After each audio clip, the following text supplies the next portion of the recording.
guys, welcome back to the vlog. If you're new here, my name is Marie. I create content around lifestyle and travel. First of all, let me apologize to everyone that I called old at 30 when I was 25. So with the pressures of turning 30, I just needed to ask a few things, get ready for, that so-called big age, and know if I'm in the right direction in terms of life, my career, my content creation journey, and everything in between. So welcome to the video and welcome to Life Through My Lens.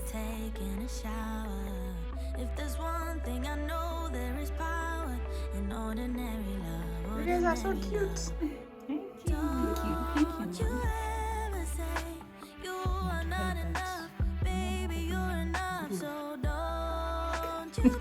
Do you have mascara?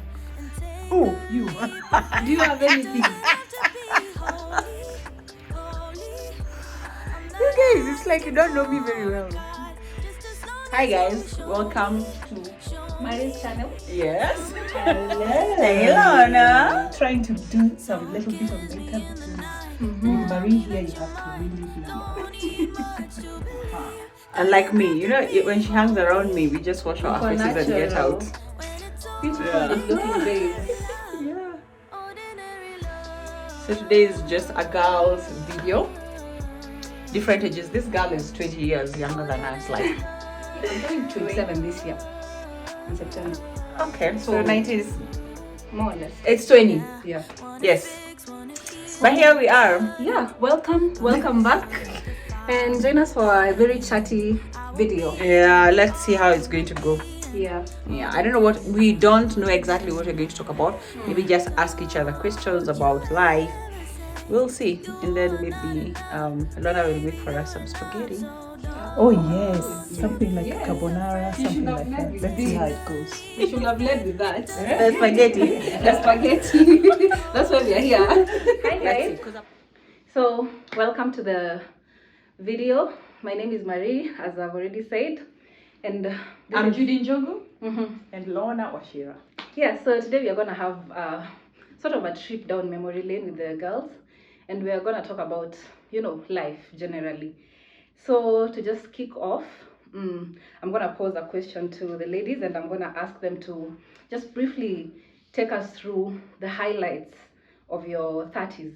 Lorna. So for me, what I would say is all along my life, I have always been self-aware.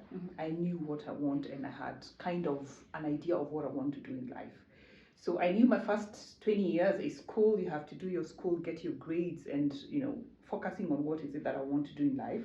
In my 20s, I knew I have to go to school and get a job and start working. And in my 30s, I knew now I need to settle.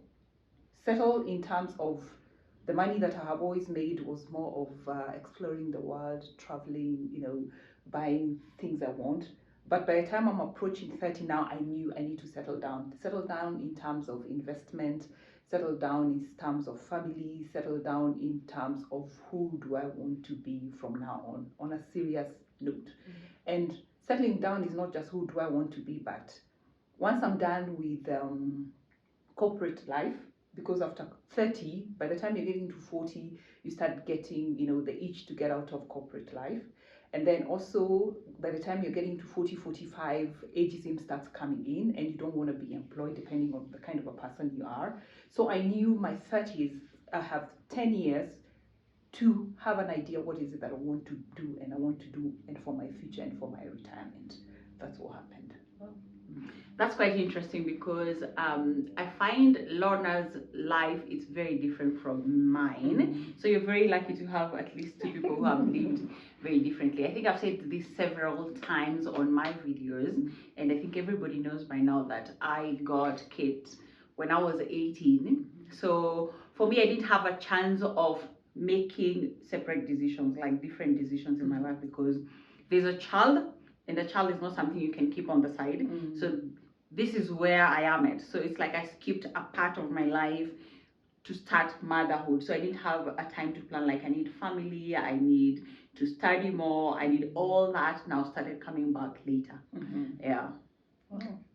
Interesting. Yeah. Interesting. Mhm. So generally we are gonna get two different perspectives. So how lucky can we possibly be? So the first question about memory lane is, what is the one thing that you can recall that you, if you think about your 30s, you're like, okay, I remember this happened in my 30s, and that is one of the biggest thing that happened for me. For me, I'll say is getting my beautiful daughter. I knew in my 20s, I knew I was not going to get a baby. I didn't want to get into marriage or anything, any serious relationship. So I got my child at 31, and that was the beautifulest thing that has ever happened to me. Because what happens is it stops being about you and about this other beautiful creature or beautiful things, that thing that you have made. And for the next, I think all my life until now, my life just revolves around her. Anything I do, I have to think about it. Even Judy knows, anywhere I go, if we go for lunch, we go for dinner, I have to order something for her. I have to call her and ask her, what do you want? Have you eaten? If we are cooking, she loves cooking. And so everything I do revolves around her.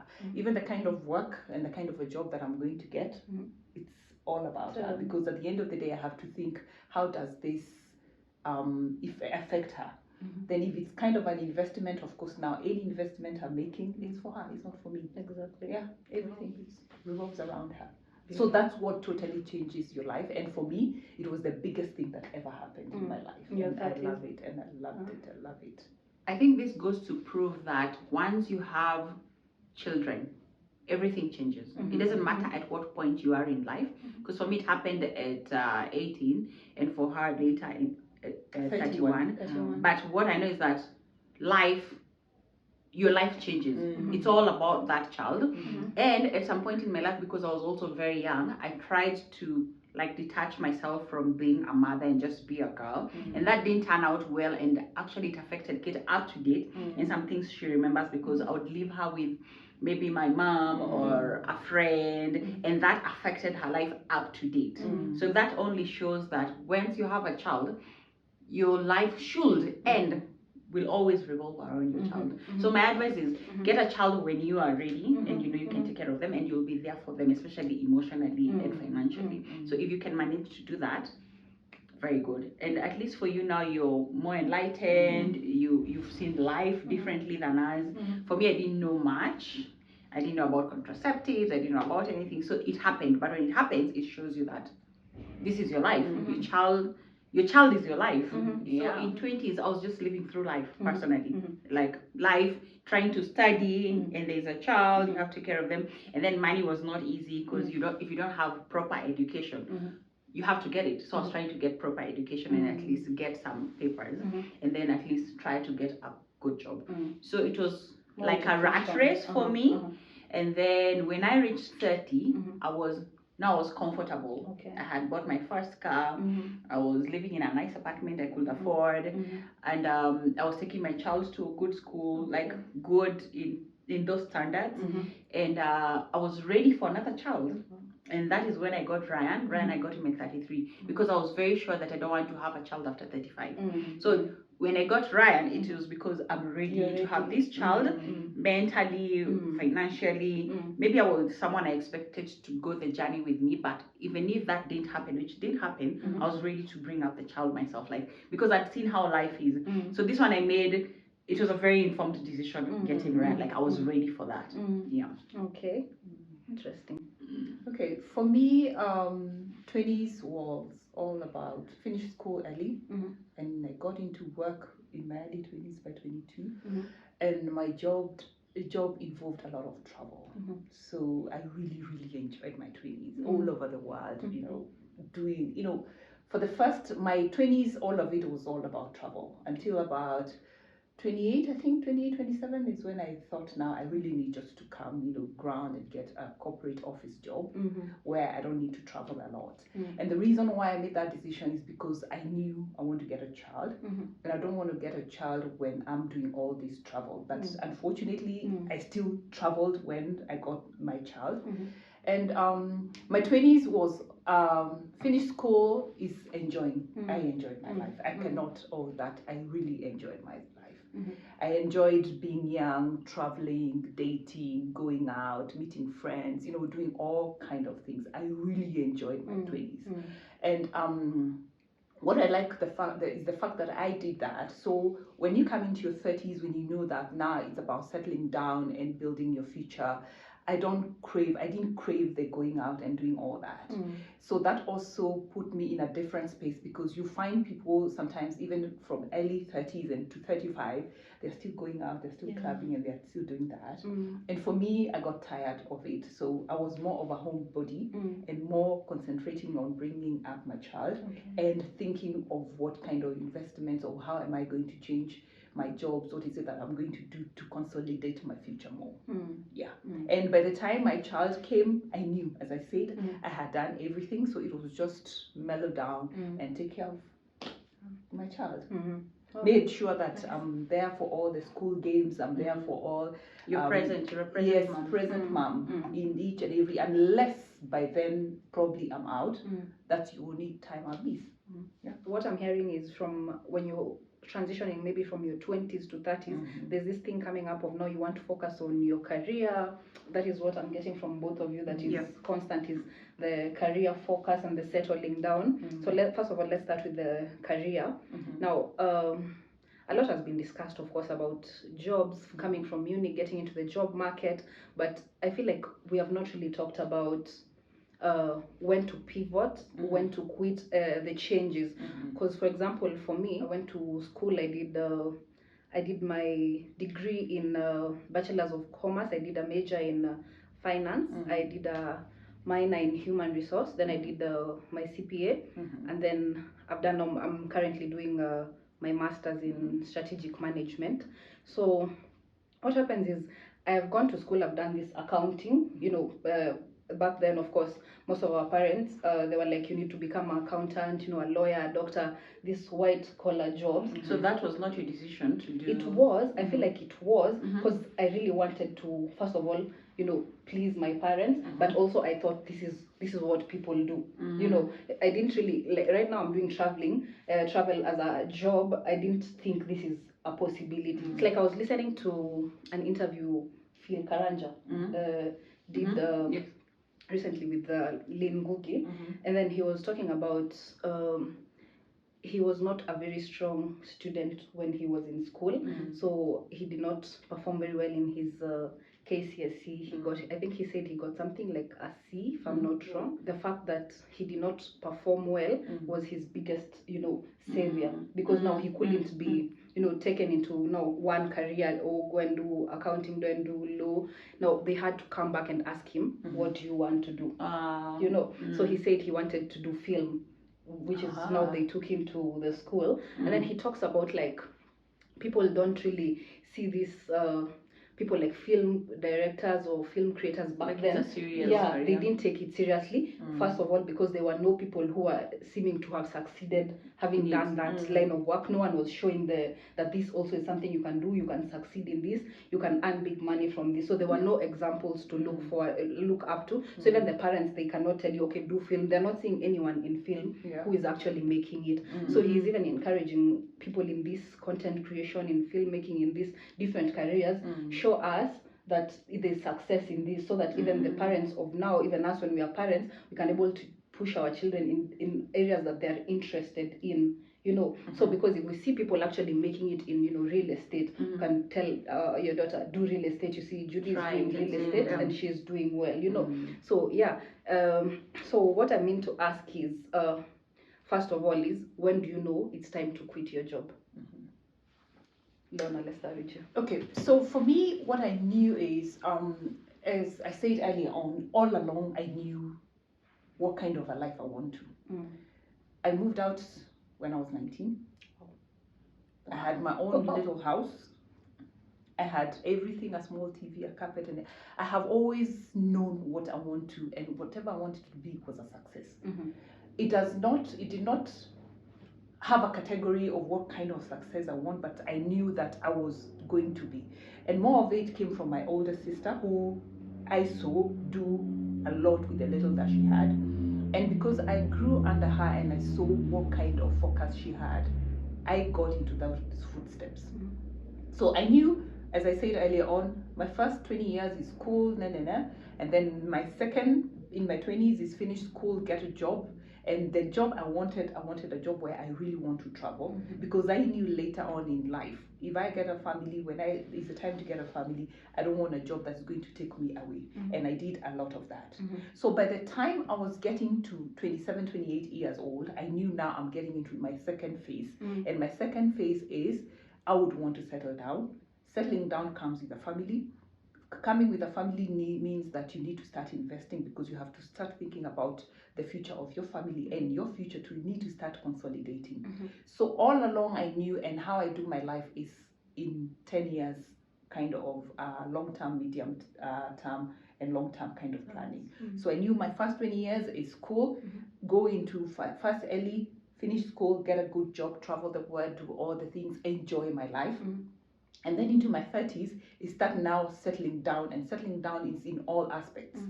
Aspects of work, do I still want to continue traveling the world, or I want a job which is corporate and it kind of ground me? And then after that, I knew a family is going to come in, and as the family comes, so all these are entwined, because I'm going to do all this concurrently. So by the time I'm getting and eating off to 40s, I've done the career path, the career session. I know what I want. I have gauged the world and the corporate world, and I know where I want to go. Then from there on, when I get into my 40s, it's another ball game altogether. That's how I plan my life, and that's how I look at it. Different people look at life differently. For me, it's every 10 years. So even now in my 40s, there's a plan that I have, like and a I pray strategic plan. it is. So in my 40s, I know there's what I needed to do, and now I'm 47. I have another 3 years to finish 2, 3, 4, 5 things before I hit my 50. And then again, what I have learned is you don't have to beat yourself down if things don't happen. I believe everything happens for a reason, and if you are just still and look back and look forward, you always see there's always a silver lining in everything. So even if you miss your mark with 2, 3, 4 years, as long as you're focused and you know what you want to do, it always happens. I think in essence what you're saying is, and we can all agree, is that it's very important to plan. Like there's a saying that goes, if you don't Failure to plan. failure to plan is Planning to fail. There's another there's one. something about if you are unable to plan, it's like you're already planning to fail. Yeah. So I think it's very important to plan if you have that chance. But in case your plan doesn't work, you should not beat yourself so much about it. And you can always brush yourself off and try again and look at things differently. So essentially then, in one maybe sentence, especially Lorna, you've recently left a job. How would you say you knew it was time for you to leave this job? So this is not my first time to leave a job. I always knew when it's time to leave.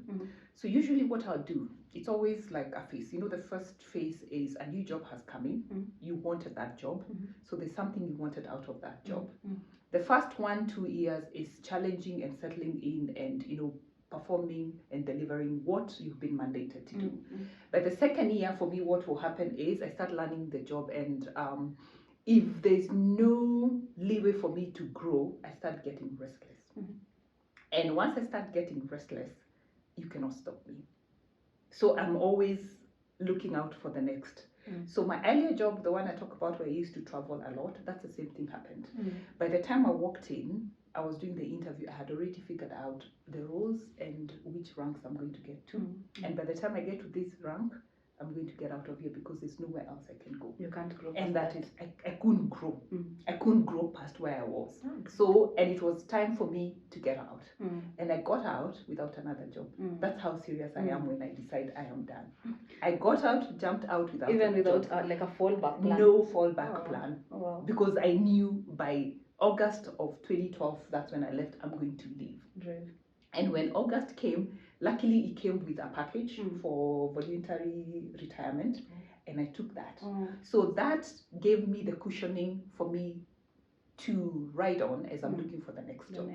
So the next 3 months, I got into another job, and I worked where I was employed in the finance industry, and I did it for about 5, 6 years, and by then I got bored.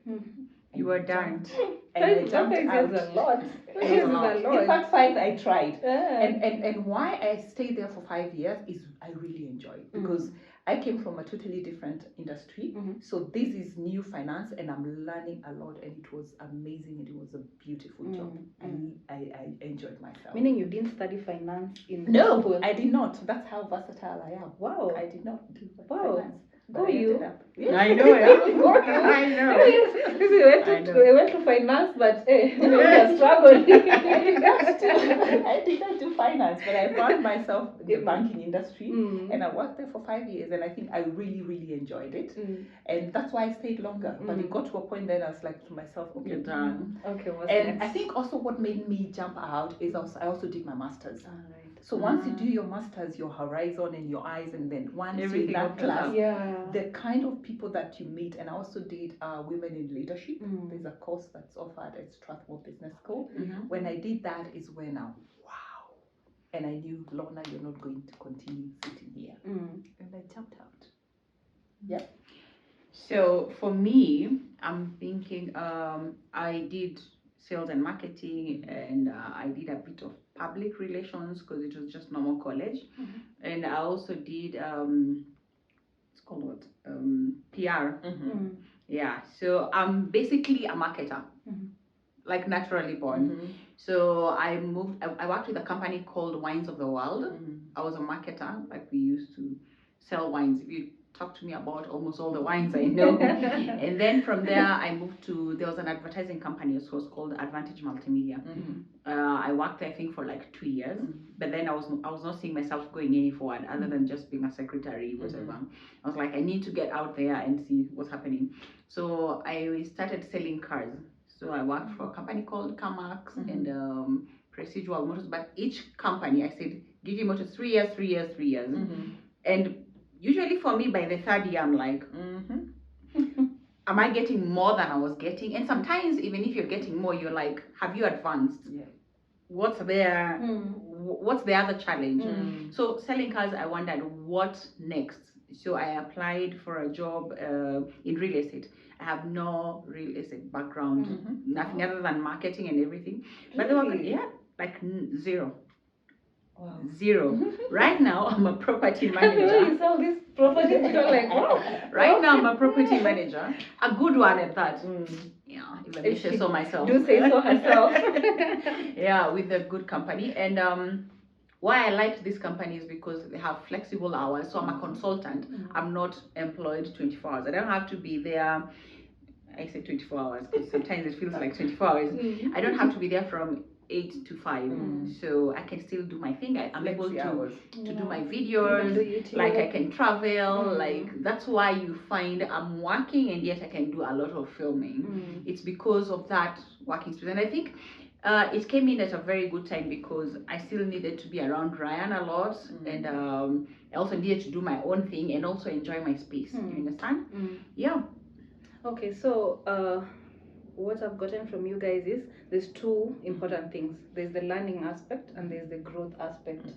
So personally, even for me, I've always felt if for a job to actually be the it job for me, I have to be learning and earning. Either two of the things are happening, you always or have at to least learn. one. If it's none of these two things, then it's unacceptable. That's when you know it's time to quit. You're not learning, you're not earning. So if we can summarize this career conversation, we can say, when do you quit?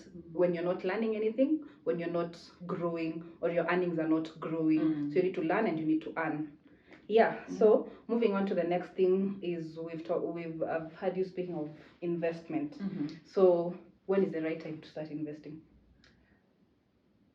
Knowing what I know right now, I should have started investing in my 20s. As early as possible. As early as possible. Even when you're 18 in high school, if there's a side How hustle. do you start though? That's why we're saying, knowing what I know now, I should have. Remember, I started living by myself at 19. So if I had the money to live by yourself, to live by myself, I could have thought of setting apart or aside some little money that you could have invested. And it didn't have to be a major investment. It didn't have to be a house. It didn't have to be land. Money markets. Go into the money market. Go into something like Old Mutual, the schemes and those, and then keep your money. And for me, how it helped is actually when I was in my 20s, I was earning some good money. So what I did, because you're 20 and you're 19, you're 25, you're successful. Why am I buying land right now? What am I going to do with it? Why am I That investing? kind of thing, you know? So luckily for me, what I did the money markets and I put the funds. I can't remember what they're called. So you just put money. So eventually later on in life, this money comes to help you. So that's what I would say for young people, because you're always having that mindset of why am I buying land? Why am I buying a house? But right now, what I can tell anyone young out there, start investing. There's a lot of developers who are coming up with studio houses which are like 3 million. I mean, if you have that kind of money right now, why don't you buy a studio house somewhere, start there, and that studio is going to earn you about 30,000 shillings per month, which you put somewhere. Because what will happen is by the time now you get to your 30s and 40s, your finances start getting distributed to so many things. So sometimes, depending on how much you're earning and how much you're making, investment starts becoming a challenge. And it becomes a challenge because what will happen is, depending on what time you get your child, school fees starts coming in. When you're young, they're just going to kindergarten, I don't know what. So the school fees is not as a big of a burden as they grow up. So by the time they're growing up, you're looking at 500,000 as school fees. As they continue the year 1, year 2, school fees goes up. By the time you're getting to university right now, if you want your child to go to a good university, we are talking about millions. So if you don't start those kind of funds when you're young and when you have that money, then when it comes to the age where you need to buy school fees for your children, you start struggling. And that's why you find that a lot of your finances are divided all over the place. You're not able to live, number one, the kind of lifestyle that you want. You're not able to provide your children the kind of lifestyle that you want. So knowing what I know right now, the money I had were in my 20s, I would have done better. But then again, as I say, I don't regret, because I really enjoyed my youth. So if you have somebody who you look up to, somebody who can give you sound advice, and if you're willing to listen as you're young, because another thing we need to know, or you need to know, is life will never, you always enjoy life. Depending on which phase you are in life, there are different aspects of enjoying life. So sometimes we have this mental, idea that life has to be, eaten with a big spoon in your 20s. But you always eat life in your 20s, in your 30s, in your 40s. In fact, the older you are, the better it is, the more enjoyable it is, because even the kind of friendships that you have when you're older, they're more solid. When you're young, the kind of friendships you have are impressionable. You want to impress, you want to show, you want to live like the Joneses. So you end up wasting a lot of time, a lot of money. But the older you get, you just start narrowing down, and you find yourself, like for me, I think I have only 5 friends. And 5 friends who bring different aspects into my life. So that way I'm able to save, I'm able to do the things that I want to do in investing. It's a bit harder now than it could have been. So for you, start investing now. Yes. Okay. It's never late. It's never late, but the earlier you start, the better.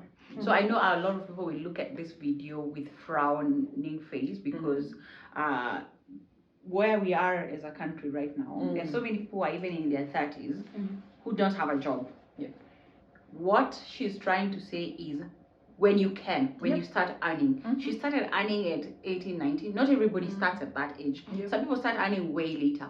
But as soon as you start earning, keep some money on the side. I started investing very late because my money was going all over. Either I'm studying, Katie's studying.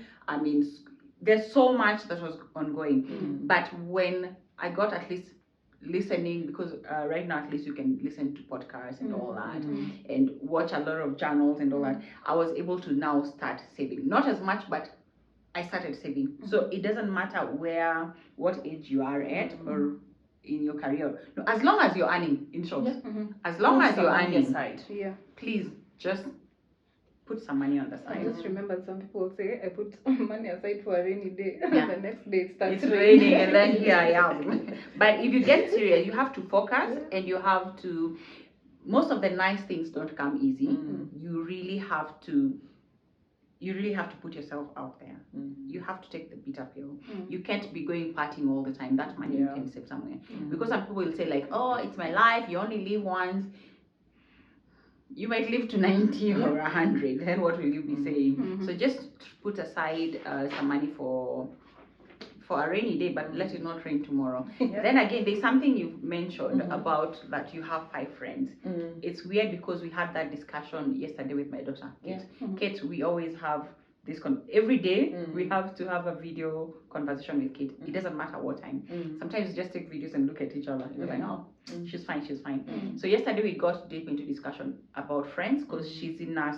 Guys your age, the friendship, as she says, is very different, and it's very erratic because you're at a very different place in life, and you're not in the same mindset. Like for her and me, we like almost the same thing, we're experiencing almost the same things, but maybe you'll get married, or maybe you decide you don't want to talk to people, you've gone out of the country, like your paths are very different. So people my age, exactly, it can be anywhere. Actually, that's what I'm experiencing. Like half of my friends are married with kids, half of my friends are traveling the world, out every night. So even when you get a chance to sit down and talk, your conversation is very different, and they will not understand you. You will not understand them because their life is different. So at our age, it's easier to make meaningful friendships than your age. So I was telling Kate, do not hold on to it. If something is not working and you put yourself out there and it was working then, and right now it's not working for you, let it go.